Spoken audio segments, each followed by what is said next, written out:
हाँ स्टूडेंट, अपन बहुत ही important topic discuss करने जा रहे हैं, किरचॉफ रूल। और ये बहुत इम्पोर्टेंट टॉपिक है according to the exam. CBSE और आरबीएसई दोनों ही एग्जाम में क्वेश्चन पुटअप होता है। और डायरेक्ट क्वेश्चन मान लो नहीं भी आया तो सर्किट दिया जाता है, और सर्किट एनालिसिस आप कब करेंगे? जब आपको किरचॉफ के रूल पता हो। तो there are 2 rule, first is a junction rule and second is a loop rule. तो we are discuss about the junction rule, ठीक है। तो जंक्शन का मतलब क्या है कि अपने पास में एक पॉइंट पे 2 या मोर देन 2 टर्मिनल अटैच होने चाहिए, जिससे आपका जंक्शन बनेगा। जंक्शन का मतलब नोड होता है, इसको नोड रूल भी बोलते हैं, ठीक है। तो उस नोड के ऊपर 2 या मोर देन 2 टर्मिनल अटैच होने चाहिए। तो यहाँ मैंने दो नोड लिए हैं, ए एंड बी। तो ए पॉइंट पे देखिए, इस बैटरी के थ्रू करंट आ रहा है I2, और ये जो बैटरी है इसके थ्रू करंट आ रहा है I1।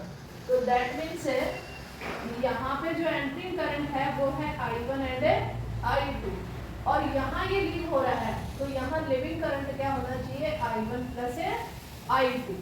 तो statement of A junction rule is at any junction the sum of entering current always equal to the sum of leaving current of the junction, ठीक है। यानी एंट्रिंग करंट और living current always क्या होना चाहिए?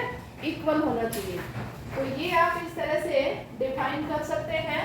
तो आप लिख सकते हैं एट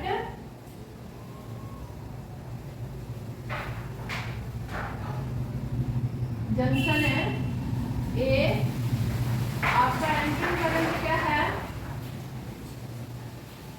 ये है आपका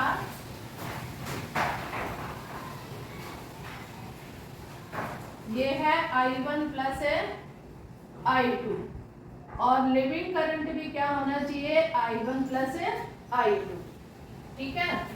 तो ये तो अपने पास में आ गया एंट्रिंग और लिविंग करंट का। इसको थोड़ा सा आप इस तरह से भी शो कर सकते हैं।